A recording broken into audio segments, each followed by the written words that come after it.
राधे राधे दर्शकों, मैं ज्योतिषाचार्य पूनम चौधरी। कैसे हैं आप सब? आज हम बात करेंगे चंद्रमा और चंद्रयान पर।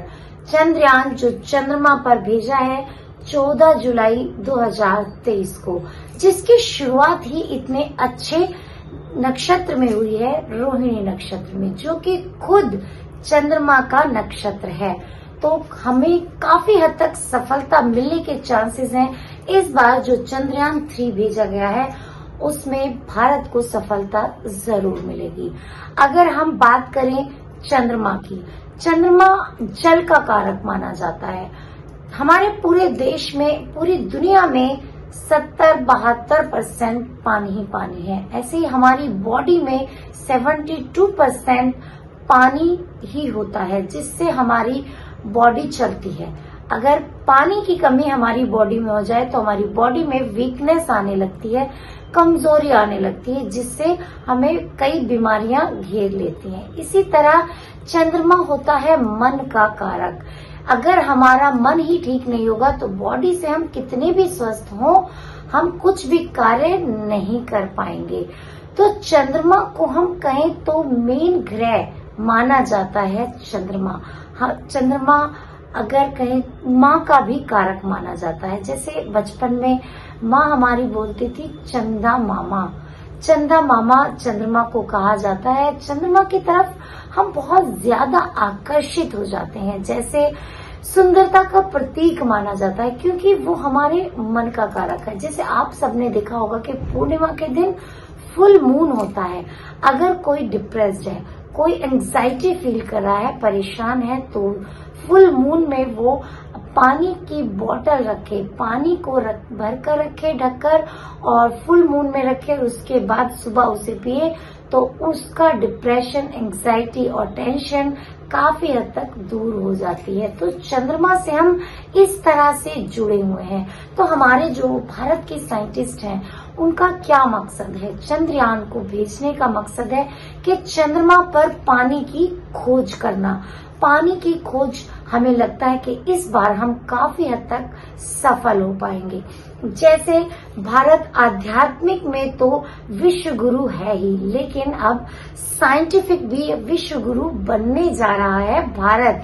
जी हाँ, हमारा भारत सबसे आगे होगा, क्योंकि आध्यात्मिकता में भारत से आगे कोई भी नहीं है।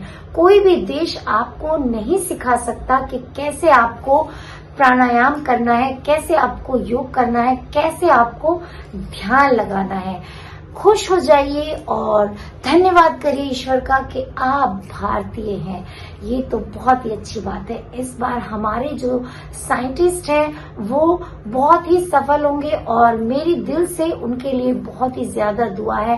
पूरे देश की दुआ है कि इस बार हम चंद्रयान 3 में सफल हों, चंद्रमा पर पहुंचने में, और चंद्रमा पर जो खोज करने जा रहे हैं उस खोज को करने में। क्योंकि चंद्रमा से हम इस तरह से जुड़े होते हैं। हमारी माँ जो होती है वो भी चंद्रमा होती है। हमारे मामा का कारक, हमारी माँ का कारक, हमारे मन का कारक और जल का कारक। जल ही जीवन है, कहा जाता है ना कि जल के बिना जीवन संभव नहीं है। इसी तरह अगर चंद्रमा ना हो तो आदमी उदास हो, आदमी खोया खोया, उसका मन जो प्रसन्नता जो आती है, जैसे एक हंसते हुए बच्चे को देखकर चेहरे पे आपके प्रसन्नता आ जाती है। जब चांदनी रात होती है तो कितना सुंदर लगता है कि चांदनी रात में हम बाहर आए, हम खुश हों, हंसे, नाचे, गाएं, बहुत ही मन प्रफुल्ल हो जाता है। इसी तरह जब आपके क्या बोलते हैं उसको, कि जब खूबसूरती पर जो गाने लिखे गए हैं, चंद्रमा की खूबसूरती पर, आपने फिल्मों में भी देखा होगा कि चंद्रमा पर काफी सारे गाने लिखे गए हैं कि चांद खूबसूरत, या चांद सी महबूबा, या बहुत सारे ऐसे गाने हैं। तो चंद्रमा हमारे मन का और जल का कारक माना गया है। हमारे ऋषि मुनियों ने भी इस बात की पुष्टि की है कि चंद्रमा हमारे जल का कारक है और हमारे मन का कारक है। क्योंकि जब भी कभी अमावस्या आती है तो जो मानसिक रोगी होते हैं उनको बहुत ज्यादा उदासीनता फील होने लगती है, और पूर्णिमा के दिन फुल मून होता है तो वो उदासी काफी हद तक दूर होती है। चंद्रमा क्योंकि हमारे मन का कारक है तो हमें बहुत ज्यादा आकर्षित करता है, हमें बहुत ज्यादा, हमारे मन को वो बहुत ज्यादा भाता है। चंद्रमा के बारे में बहुत सी खूबसूरत बातें कही गई हैं, क्योंकि चंद्रमा के बिना हमें अच्छा नहीं लगता, हमें कुछ भी गुड फीलिंग नहीं आती।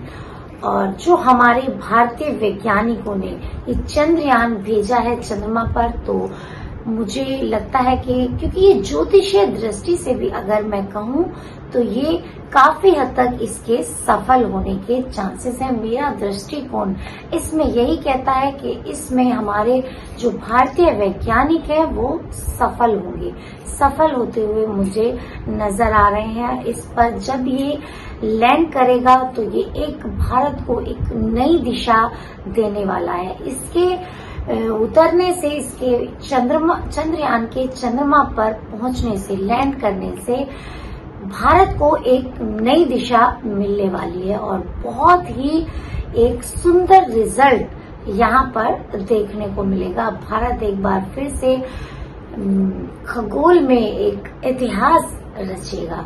तो चंद्रमा पर भेजा गया चंद्रयान जल की खोज करने में सफल होगा, क्योंकि चंद्रमा हमारे मन का कारक है, जल का कारक है। चंद्रमा बहुत खूबसूरत होता है।